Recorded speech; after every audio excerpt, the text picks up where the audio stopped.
Hello, everybody. Welcome to another episode of Strong Female Lead. My name is Tessa. And I'm Tricia, and we are here to look at the portrayal of female characters in movies and television to create a social dialogue about representation of women in media. Because Hollywood's been trying to shove it down our throats for as long as we can remember what is a strong female lead and what isn't. But we want to know, did they get it right? What are we talking about today, Tessa? Today I'm very excited to talk about this is an older movie, like 2016. 2016's Gone Girl, also a novel by Gillian Flynn. So Gillian or Gillian? Someone tell me, correct me if I'm wrong. Gillian. It's Gillian. And the only reason I know is because I love her books.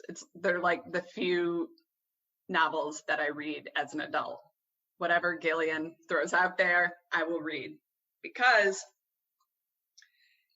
it's like emotional porn.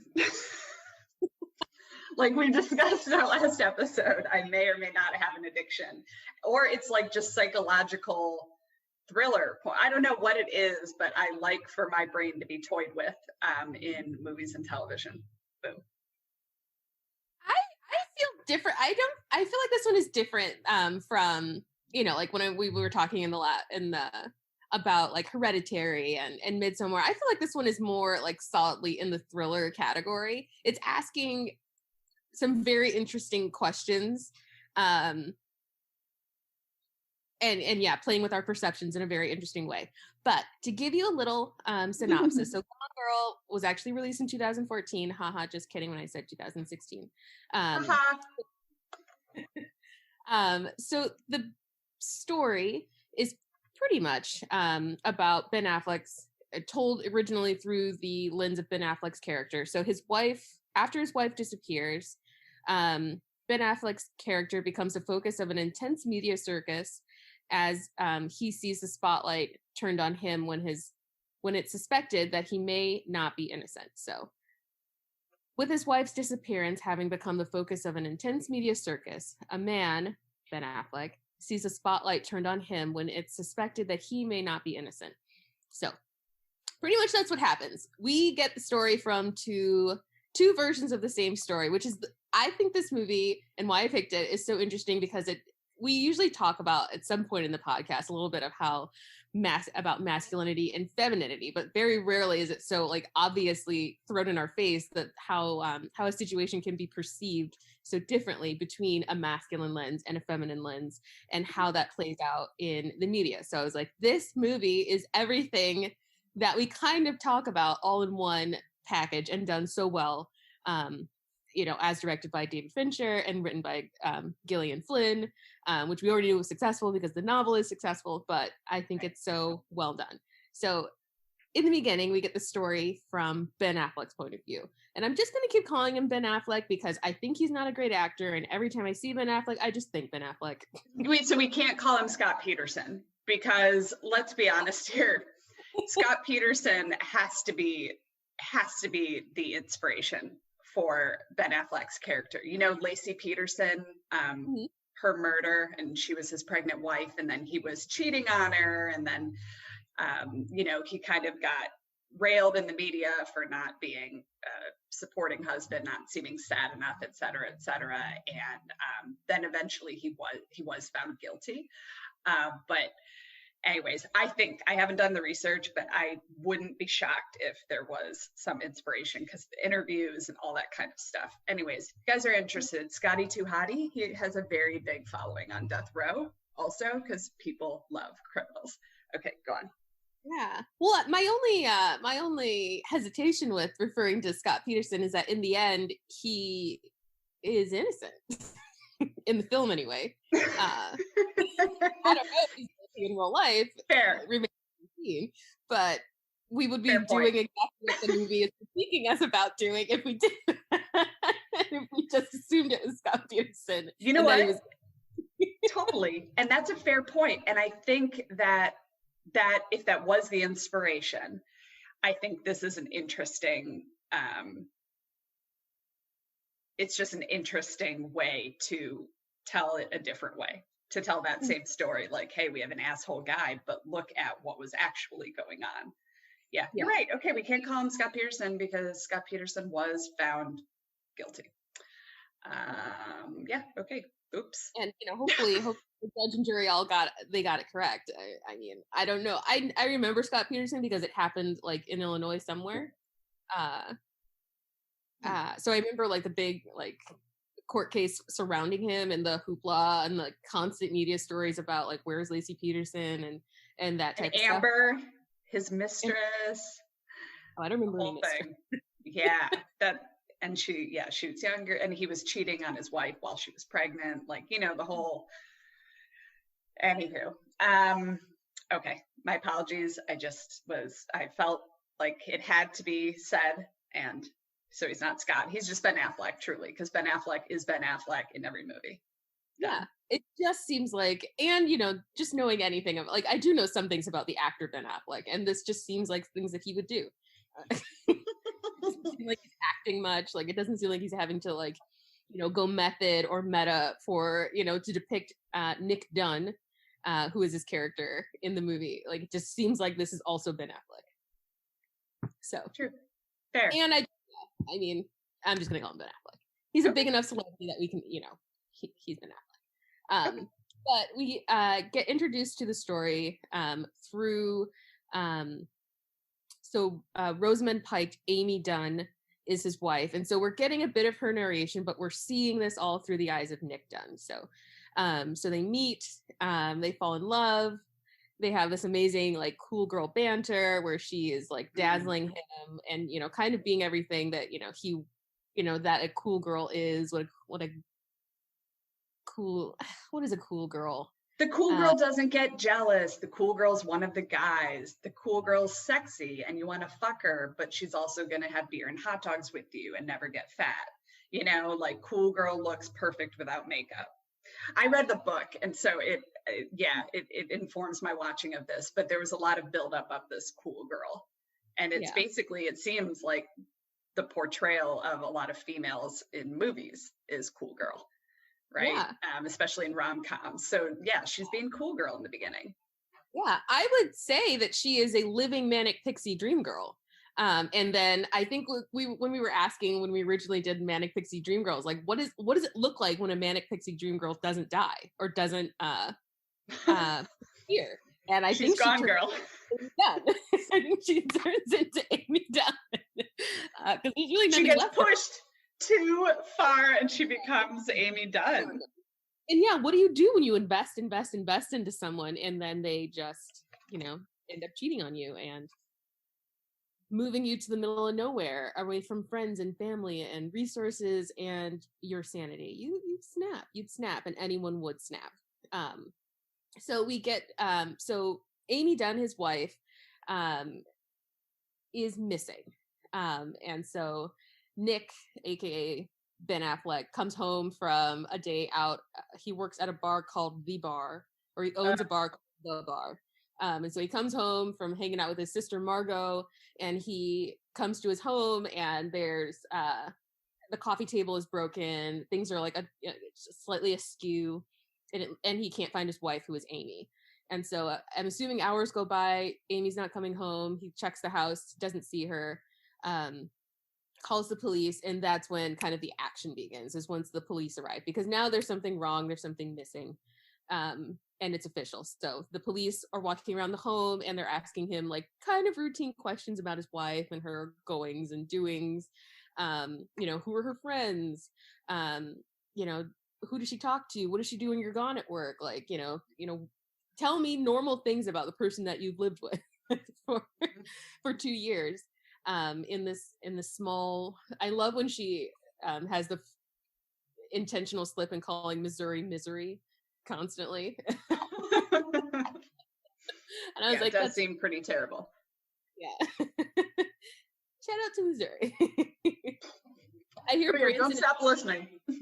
Yeah, I hear Branson is actually like really fun. So I mean, shout out to Branson specifically. I don't know about the rest of you guys. So yeah, they are looking for Amy, talking around the house, and then the detective is like noting things like a little bit of blood here, things are missing or not where they should be. And then he is like, well, should I be worried? It's now been more hours. Amy is still missing. And things are being turned up. Things are getting slightly more serious. He contacts Amy's parents, and Amy's parents have this long-running book series that is called The Amazing Amy, which is based semi-autobiographically on their daughter Amy. So the parents wrote a story about Amy, who is just better than the daughter that they have, which I love that part of the story. It's terrible, but it just gives a lot of background into why Amy is who she is, or how she becomes what she is. That is just the worst thing parents can do, like full on exploiting their child and creating a version of their child that they want, even though this Amy seems pretty accomplished. Yeah. I'm just like, God, she's a parent's wet dream. But they were like, no, let's have amazing. Oh my God. And then touting her around as the face of it. It's brilliantly bad. I love it. Yeah. There's no mystery on how she gets the idea that she can mold someone's life into what she wants to be in order to work for her. So yeah, it's not a huge leap from what her parents seem to have done to her. But so things are getting, the heat's being turned up and up and up. They keep finding things that are wrong with what the house looks like when the police investigate. It looks like there's been a robbery, but nothing's missing. It looks like the attack probably came from within the house. There's no forced entry. So everything is pointing to something has gone wrong, and it's from somebody who has staged. Yeah. Someone has access to the house. And so that really is all arrows are pointing towards Ben Affleck. And then there's this little side story happening that it's their anniversary after 5 years, and they do this scavenger hunt for clues to like a big gift at the end. And so Amy Dunne does this for Ben Affleck every year. And so they keep finding these little clues that this year aren't just setting him up for the world's biggest anniversary gift, but also for his downfall. So yes. Dun, dun, dun. So that's kind of Ben Affleck's side of things. He does eventually figure out that Amy is setting him up after solving some of the clues, but he doesn't really know why, which is like right, for sure, ridiculous. And then it's so interesting to see him paint himself as the victim, even though as the movie progresses, we see Nick, aka Ben, become like worse and worse in our eyes as the viewer, as the media around the missing persons case becomes larger and larger. So it's interesting because we're both the audience of the movie, and then we're the audience for the media that is happening in the movie. So it's as it would be fed to us. So there's a Nancy Grace type character who is a true crime person who has that Southern accent, and she's like jumping to wild conclusions based on very little evidence, and just throwing out so much speculation that, like, in my opinion, it should be illegal to speculate this wildly on such a large platform, and infect a potential jury pool with so much potential misinformation. It's wild that stuff like this is even allowed in real life. And it happens though. I mean, all the part of the movie that focuses on Ben Affleck and the parents and, dealing with the media and then being a part of the search, and pictures of him being taken where he's smiling and looks kind of weird because he's smiling, and getting a selfie taken with a woman who then wants to like give him a casserole or something, or I don't know, like Ben Affleck's character is just he just lacks the self-awareness that each thing he's doing, he's just being himself, and himself is terrible, is just not reacting in a way that people think he should be or want him to. But then it's also strange that we think people should react in a certain way. And this movie goes to show that even though the person who is reacting in a super shitty way and seemed not to care, he actually wasn't involved in her disappearance. And it just, oh my God, it just makes me think, what was the girl, Amanda Knox? The girl who, like she's doing cartwheels and being weird and, in video footage of her at the police department. And yeah, she's being weird, but it doesn't, we use that as like, it's too strong of evidence. We rely upon the way someone is acting way too much, I think. And it's one thing police do rely on that, and then they try to get information out of them. But we don't, as viewers of the media, the fact that we rely on that without any additional information is just fascinating, but it's so easy. Yeah. And Malcolm Gladwell's book, the what is it, Talking to Strangers, talks about how we use that sense in everyday life and how unreliable and often incorrect it is. So shout out to Malcolm Gladwell if you just need something to read because you can't watch Gone Girl again because it screwed with you. Read Malcolm Gladwell. It was an interesting read. I'd give it like a medium, like a B for a book. What book?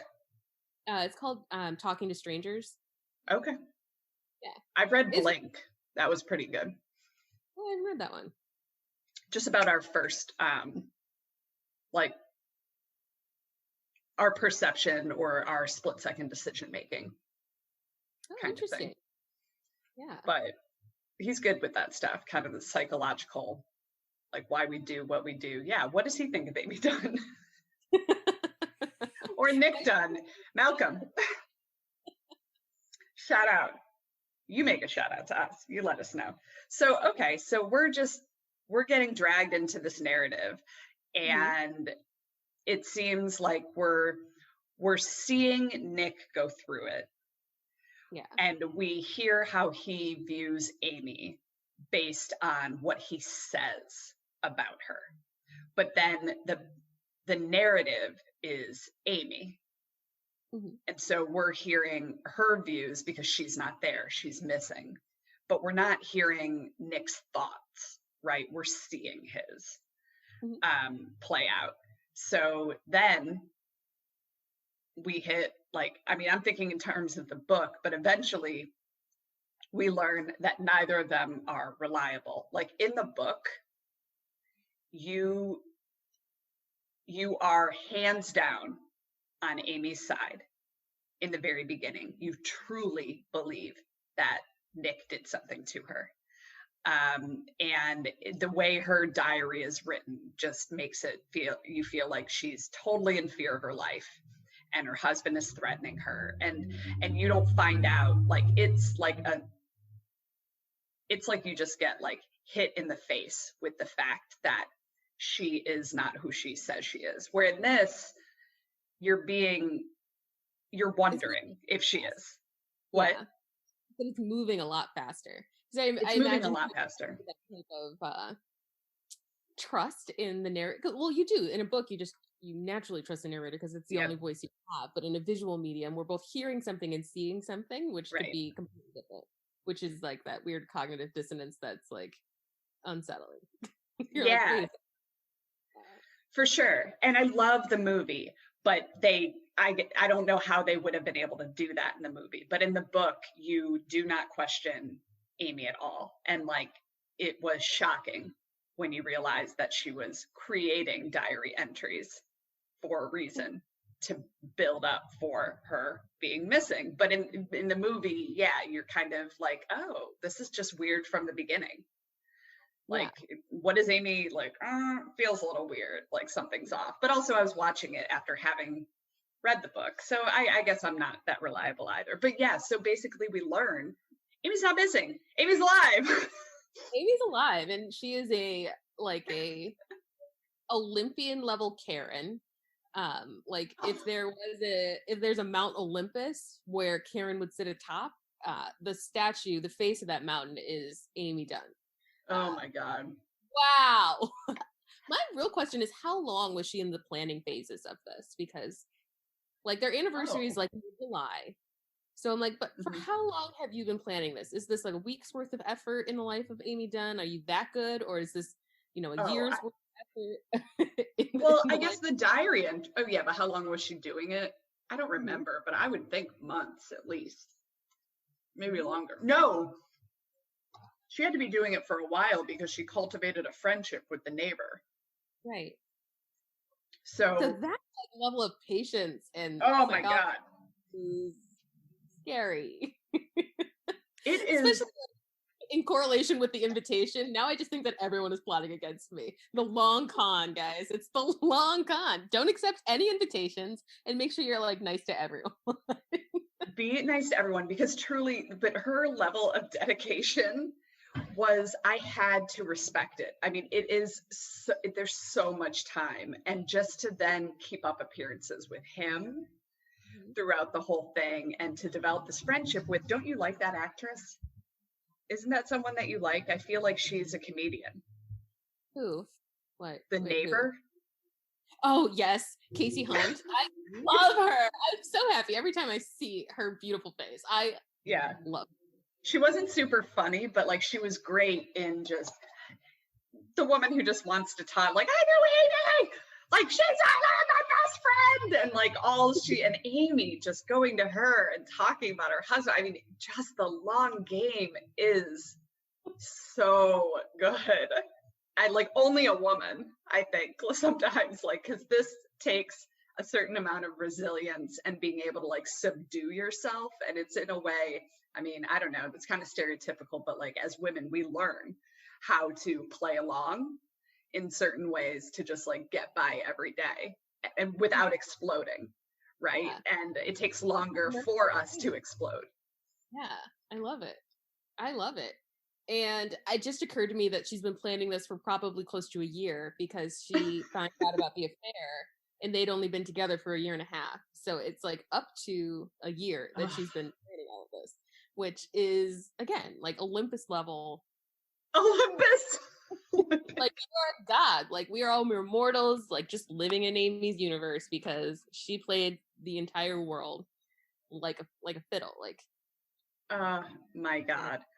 So basically, she set it up to not only set up that she had gone missing, but she set it up so that Nick looks guilty. So then, at some point, I think she was always probably planning on going back, but she was waiting for the time to go back. She was going to drown. She was going to kill herself. Yeah, which was such, again, like Olympus level dedication to the cause. Like, I don't care if like that's I'm gonna go out in a blaze of flames just so I can take you down with me. Like, I'm impressed by that level. Like, I don't love, or even like, I don't think I've ever loved or hated anything that strongly, and so I envy her peaks and valleys. In their intensity alone. Like, I don't hopefully I'll never feel that way about anyone or anything. But just like, wow, that's intense. That's a flame that you're fanning. Like, wow. It is. Yeah, the amount of anger and rage and resentment to be willing to kill yourself and then let him be in prison. Holy shit. I mean, just incredible. I'm just wowed. Yeah. I mean, you got to respect it. Like, that's just true. You know how you always say, like, you can like a character, if they're going to be crazy, they have to just commit to it, right? And her commitment is unparalleled. I think she sets a new standard. Like, this character sets a new standard. Like I'm not just gonna like boil your bunny. I am willing to die for this vendetta. Like, I don't know if you heard me, but I'm willing to die.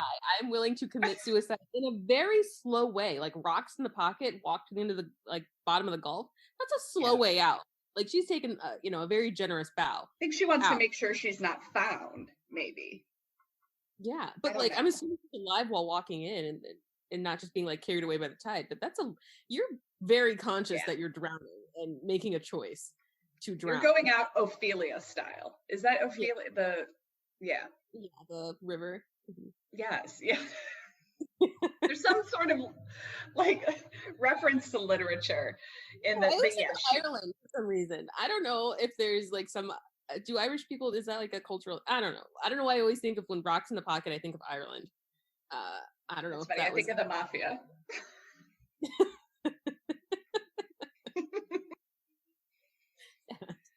Oh God. Okay. Away from suicide. But that was a different. Sorry. No, go ahead. Oh. Also, to add to the vendetta, she wants Nick's sister to go down also. Yeah. Like that is just incredible. Incredible. Well, like, I think she's amazing, Amy. About the affair. What? I think that Amy thinks that Margot knows about the affair and Margot doesn't. So she would have just been like collateral damage, which is, shame on you. But she doesn't give a fuck. And she is amazing, Amy. She deserved those books, but the story should have been this.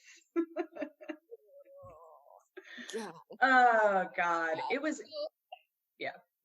No, I was just gonna, so as the story is ramping up, Nick's personal image is going, just farther and farther into the toilet as he's revealed to have been having an affair, to be in money trouble, to have these like photos floating around on the internet of him like smiling with women trying to give him casseroles.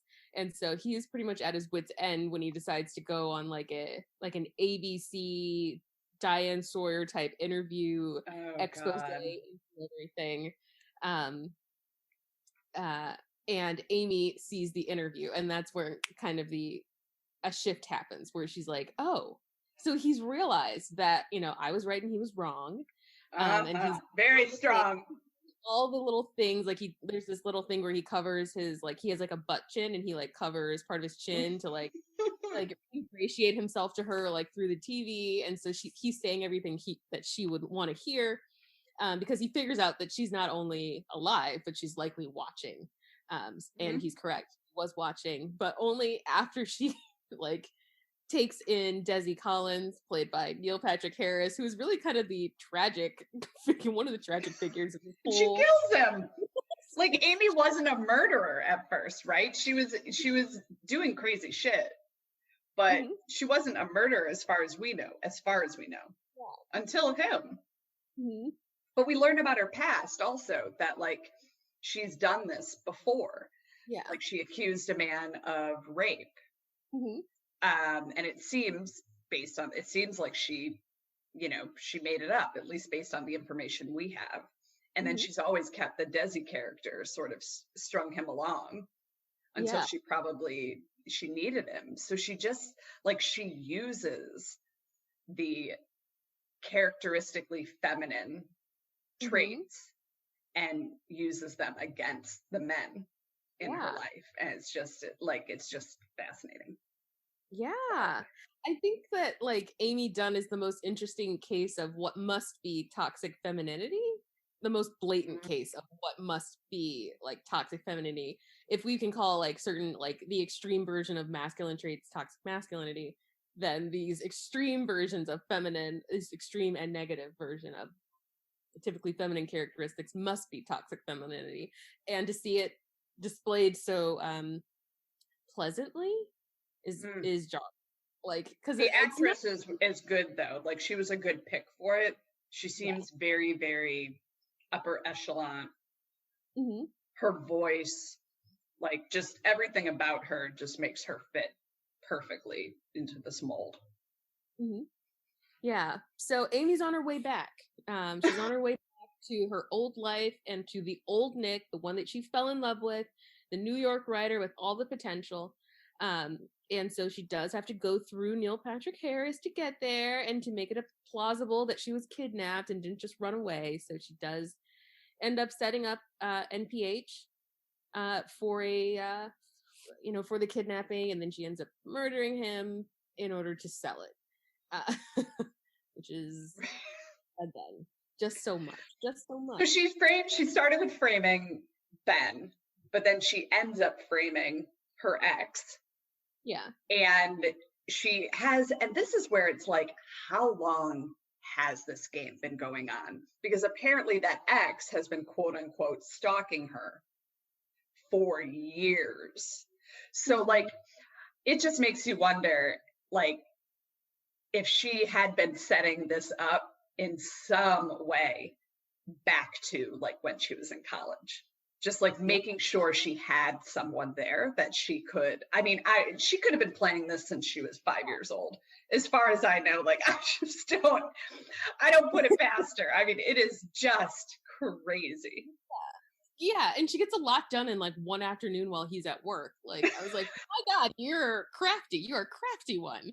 Like, she comes up with this whole plan about how to like stage that she's been kidnapped and that she loses the baby, and that he's been holding her for days on end, seemingly, maybe. I don't know. Right. With the videos, the cameras. Just like, you are again an Olympus level, like Karen, like, wow, you're just. Are you saying Olympic or Olympus? Like Mount Olympus? Olympus, like Mount Olympus, like of the gods. She's up Got there it. with.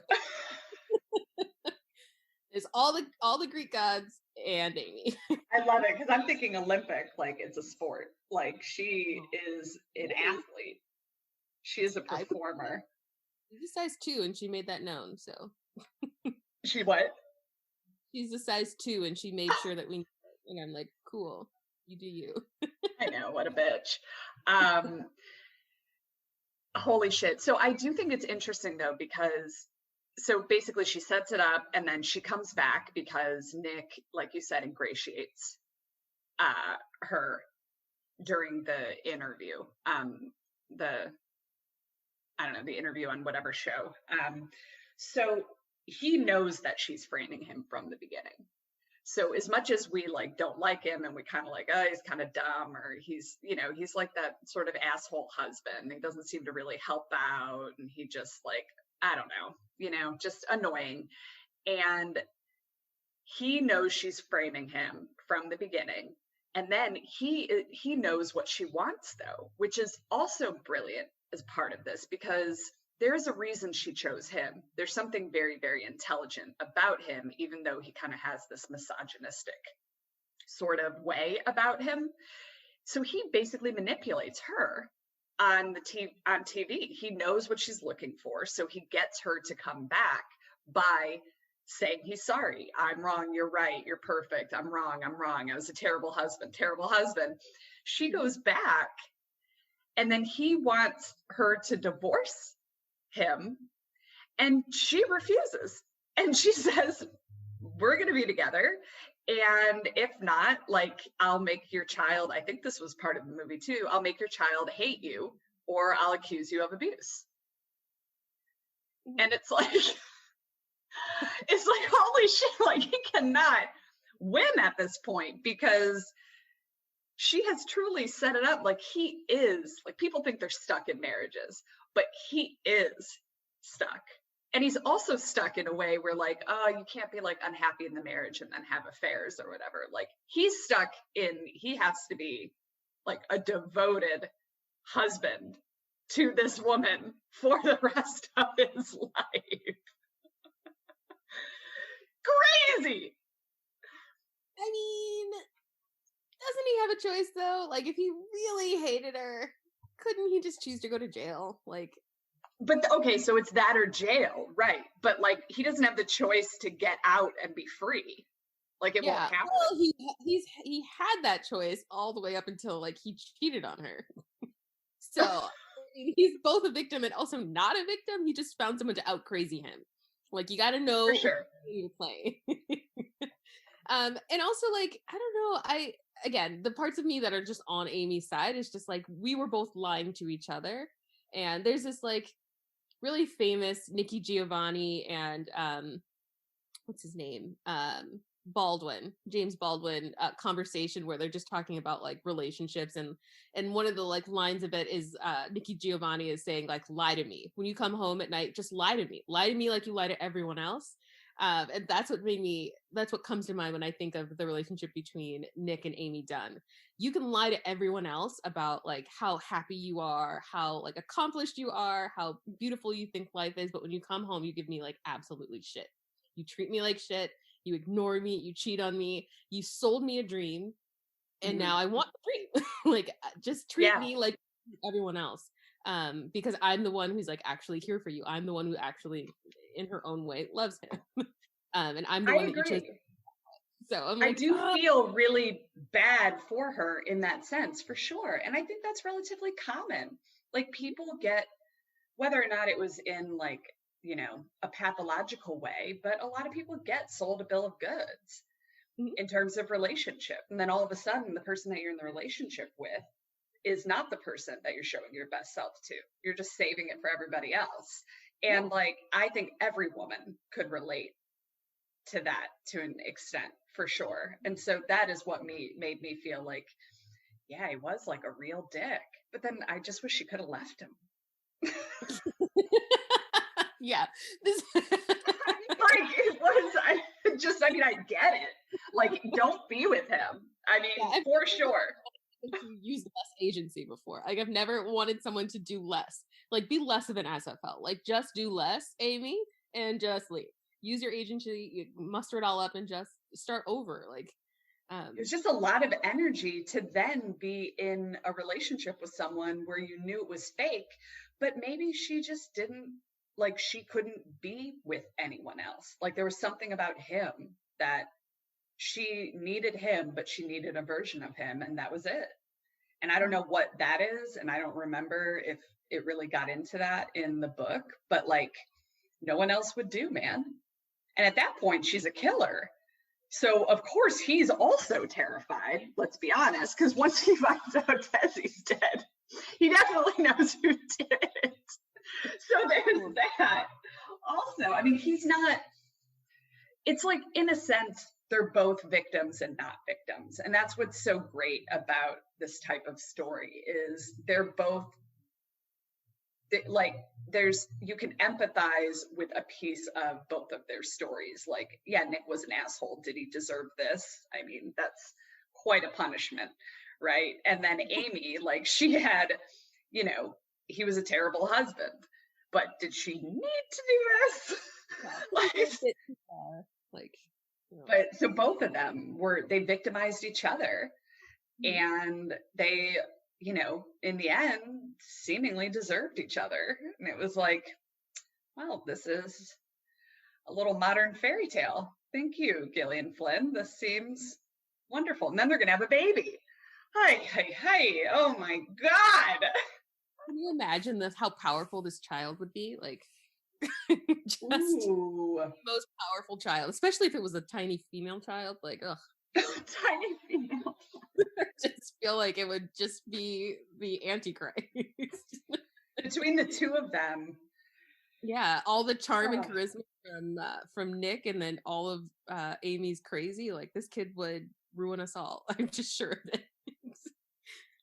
Oh my God. Yeah. And is Amy, who's really going to groom that kid into something? My guess is it's Amy, for sure.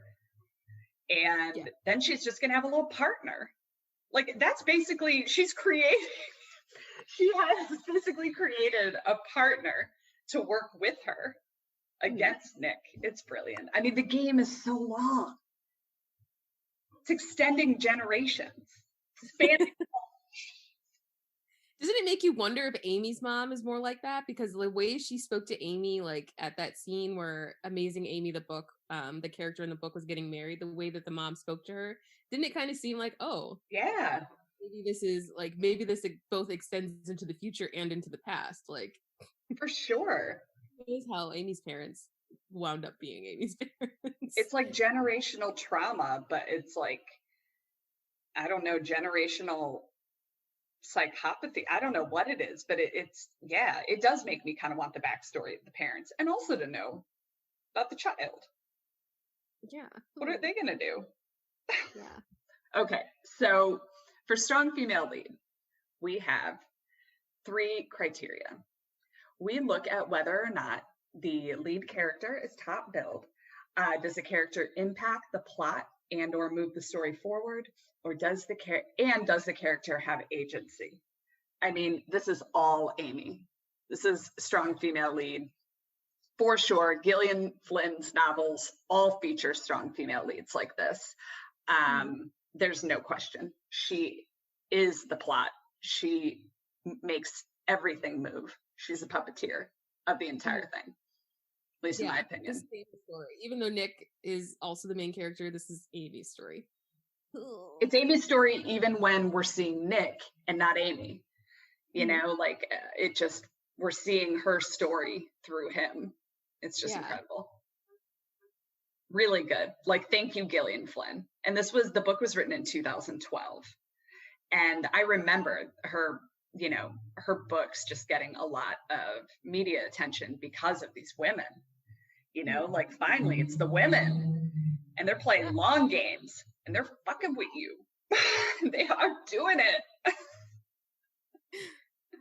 Which is, so interesting. So interesting when we also, like, ask more questions about, like, the world that these characters are living in and its perception of femininity and the assumption of innocence and the assumption of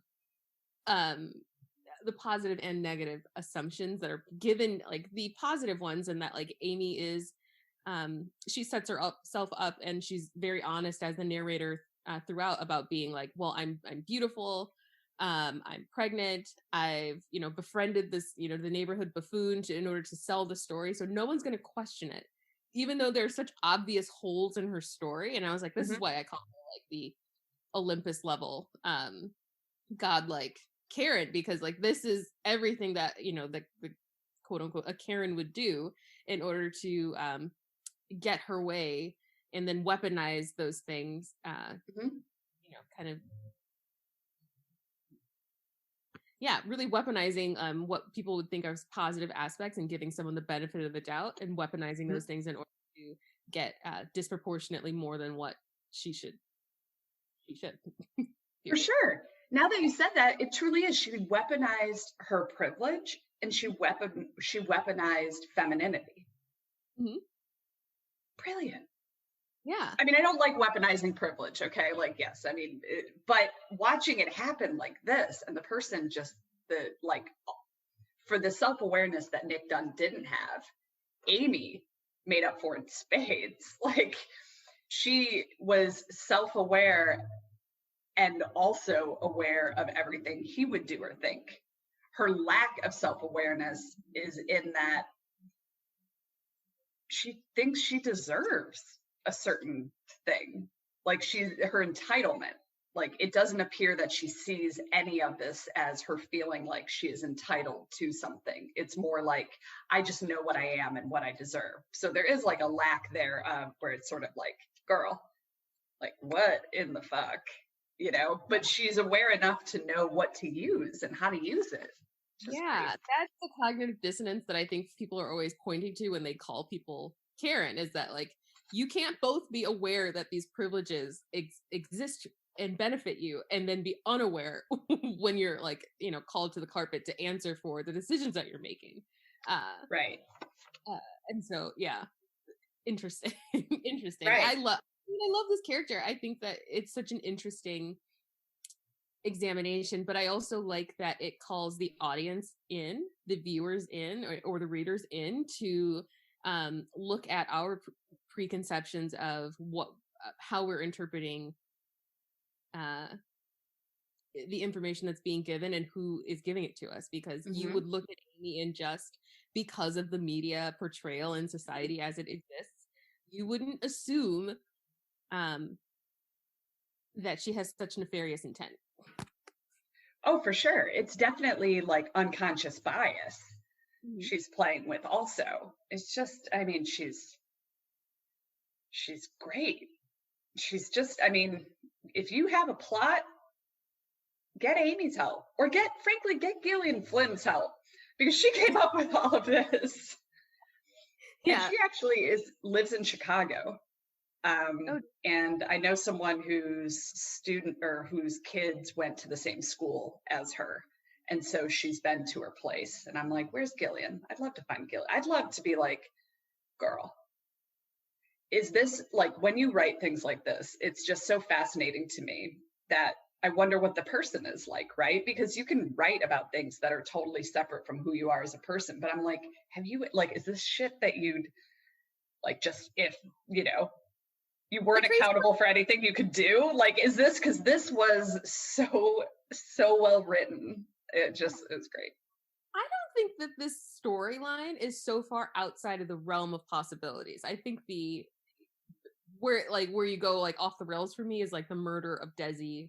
But to set someone up for a crime they didn't commit, especially if you're a wife to do something like that in order to like, to get the insurance money or to get whatever around a prenup or something like that, doesn't seem like that outlandish, which like scares me to my core. I'm like, oh my god, again, no, it doesn't. But people get caught typically, unless you're Amy or Gillian, and they come up with you didn't get away with it. I would assume that most people get away with it. Oh, caught because they did it so like idiotic. Maybe. I just want to know. This is great. Oh yeah, and I also forgot she inseminated herself with his sperm. Mm-hmm. Oh yeah, that's so much. That is so incredible. I forgot about that part. Oh my god. Okay. Oof. That's a whole other can of worms. I'm like, oh god. Oh. But that's a whole nother can of worms. That's no. But again, toxic femininity, like using pregnancy. I mean, insane. Have you coined that term? You need to get that out there. There needs to be a hashtag. I didn't coin the term toxic femininity. I've definitely heard it before on like other podcasts, but I'm just like, I've never been able to put so many of the characteristics into one person to be like, I think she's toxic. Like someone will do like one toxic thing and I'll be like, oh, you're going a little hard in the coercive nature that can sometimes be femininity. Like you're going hard, it's a lot. But like she has so many. But also like, what do you think, just as a side note, I've got like 10 more minutes. She said she'll be here in 10 minutes. Okay. What do you think about what the author and film is saying about masculinity, about anything therein? Yeah, I think it's a commentary on toxic masculinity, and it's the women sort of railing against it, or the men are just really non-existent. Like in other books, like Sharp Objects. I read it a long time ago, but there's a series on HBO or Showtime. We might end up doing that one, but the men are just like, it's just all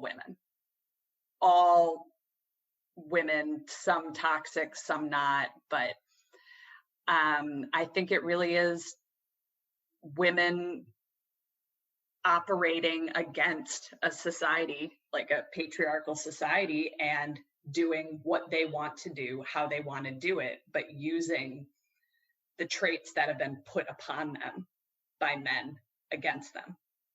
It's kind of, I think it's a commentary on masculinity for sure. He just seemed like such a cliche. Yeah. At least Nick's character in this, like it was just like, ugh, heard that story. An affair too, with a student. Like, oh dear God, like I think that the author writes about men the way that men write about women, making them smaller. Mm-hmm. I don't know. I think that like it was interesting for me to see Nick's image of himself and the way that he views himself in relation to masculinity. Like he doesn't see himself as like I wouldn't describe him as like a super like quote unquote alpha male, like, you know, Mm-hmm. He's very type aggressive, B. assertive, like very like, you know, independent, like, you know, those typical alpha qualities. No. But it's interesting to see him kind of shift his stance a little bit. Like it seems like he's getting like a lot of labels put on him and he's like, no, that's not me, that's not me, that's not me. And then by the end of the movie, that is him. He is the guy who cheats. He is the guy who is, you know, uses his strength not to protect but to like, he like slams Amy into the wall like so hard when he finds out about the pregnancy. Yeah. So he becomes the abusive husband. Right. And I'm like, so I don't know if that's more coercion, like, you know, she's broken him down to, you know, Right. something that he previously wasn't, or if that's always who he was and Amy was just able to see it faster than him and expose it. Well, in a you know interesting what? way. That's actually kind of interesting because like in the book, we learn that like Nick's father, and they try to show it a little bit, but that he's extremely misogynistic. Like he just wasn't a good husband. And Nick always has an awareness of how his upbringing might have impacted his personality. So it does seem like he tries to fight against it. And maybe he wanted to be the person that he showed to Amy, but then just when the dust settles and you're stuck in the monotony of day to day, that other side kind of came out, which it just seemed like he was lazy. He was lazy, he was uninterested, and, you know, just not a good partner, right? Just, but it seems like she discovered him in a sense.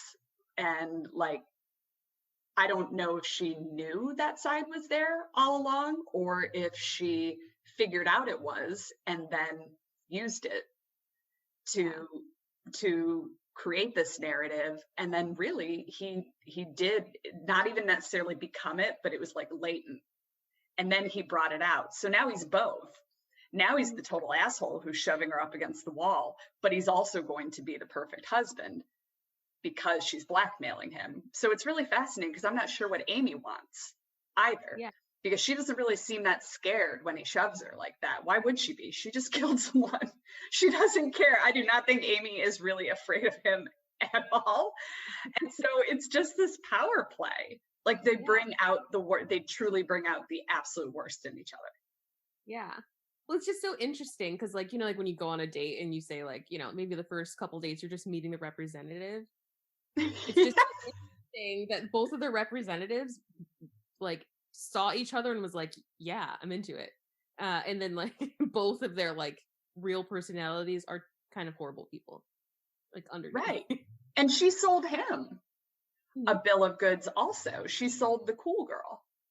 So she's certainly not innocent in it. Like, she is very calculating, clearly. So he thought he was probably going into something else. Cool girl is something a lot of women sell. But also, you know, the way Nick was, like, very flirtatious and banter and smart. And guys sell that too. It was kind of a commentary on what people sell each other in the dating world. Also, with femininity and masculinity. And it just was, there's so much there in terms of gender roles and what women want versus what men want, what they think they want, what's underneath it all, how it comes out. What do you do with that? I mean, anyone who liked the movie, read the book. I mean, even though you know the ending, it's still worth it because it truly is like a masterpiece in terms of just a thriller. The way it's written, it's easy. You'll finish it in like 2 days, just because of how like engrossing it is. And then you really get to see inside of like Amy's head even more. It's very cool. Do it. It's so crazy. I feel so unsafe. Everyone's out to get me. We recorded back-to-back episodes today, and Tessa is not in a safe space. I'm not. I'm glad Go I with live your alone. family. Right. I can't trust them either. What if they try to invite me somewhere? My sister's picking me up right now. What if she tries to invite Everything me? is an invitation. Maybe I should Everything. cancel. Stay home, everyone. You are only safe with you and your pet. Yeah. Just if you have a pet, stay with your pet. Even them. You don't know. You don't know. What if they turn on you? You bought the wrong type of dog food and then all of a sudden you've got an enemy in your home. I mean, cats do that. Dogs don't turn on you as much, but cats do. They unleash chemical warfare and they will piss if you piss them off. No, thank you. Amy Dunne would be a cat. Oh, yeah. If she were an animal, and Nick would be a dog. This is the portrayal of a cat and a dog as we see them, right? Because people are like, cats and girls, dogs and boys. Yeah. Oh, God, it's just a great movie, guys. You guys need to watch it. It's on Hulu, I think, right now. So if you've got a little extra time, yeah, 2 hours or so of extra time to just sit down and really enjoy something. This is to me like a Sunday night movie, like after like a big dinner, and I just like need to like sit and just like there's a lot of sitting. It's like 2.5 hours. Yeah. It's pretty long. It doesn't feel that long. I'm really surprised that hasn't come up in your review of it because it was very, very long. But I think they had it long to make it, to just kind of string us along for a longer period of time. Yeah. I mean, it pops up like how long Amy's been gone or back, and I'm like, it seems like that's how long this movie to run through. And I was like, really, really wish I would have seen the runtime before I chose it. But I was like, you know what? This one was worth it. But it's solidly 2.5 hours. It's very long. Yeah, it's ridiculously long.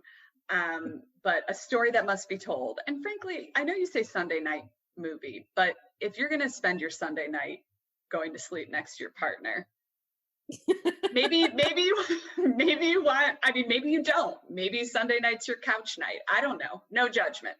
I sleep on the couch every once in a while because I like it. And it feels like a sleepover with myself. But here, this kind of situation, just, it might be more of a morning movie. I don't know. I don't know when you might feel there might not be a safe time for this specific one. Might not be. I like this would be a good time to like start sleeping with a butter knife under your pillow just in case. Okay. Just in case. You never know. Just a butter knife so you don't accidentally cut yourself, but like, you can ward someone off if you need to. Scare them with a butter knife. Yeah. Exactly. Oh, goodness. Well, guys, we love you. Thank you for hanging out with us. If you have any questions about Amy Dunne, if you are Amy Dunne, or if you just, I don't know, you just want to connect with us, you can find us on Instagram at Strong Female Pod. Yeah. And if you have a Nancy Grace-like TV show that you watch where we could also just like get in on some of these storylines before they come to movie, you can go ahead and tweet those at us at SFL_Chicago because I miss Nancy Grace. Does she still exist anymore? She was a big thing in the early 2000s, but I haven't heard. Wasn't she on like a CNN type network and maybe not anymore? Yeah, she had her own show, but I don't know. I don't know where she is. I guess I think she's still out there. Yeah. Ruining criminal trials, but I don't know like how or when. I feel like I like completely turned off to that world after Casey Anthony. I was like, I just can't watch things like this anymore. I just can't. I cannot. That is Karen. Yeah. Oh, she's scary. Oof. That was scary. That was scary to me. I was like, you look so normal and not normal. She was not normal. Something going on here. Yeah, she especially looked like someone you'd be friends with. Like you would know. Like I've seen Casey. I have. There's no. It just seemed like she had like an all right life to where like the extremes that she's allegedly gone to. I don't know any of the details. I'm going to say allegedly. But it just seems so outrageous, outlandish, that anyone would do something like that, like the things that she's accused of doing. Right, because she was found innocent. She was? She's innocent? Wasn't Casey Anthony found innocent? I have no idea. You know what? I don't even remember, but she's out of prison now if she was in prison. I feel like maybe she went to prison she wasn't in prison that long. Let's put it that way. So I don't know if she was only found guilty of certain things. I don't remember, but she's definitely in witness protection, I'm sure, somewhere. Casey, Karen protection. Somewhere. On Mount Olympus with the other Karens, and they protect their own. Well, guys, you can also rate, review, and subscribe on iTunes, Apple Podcasts, wherever you pod.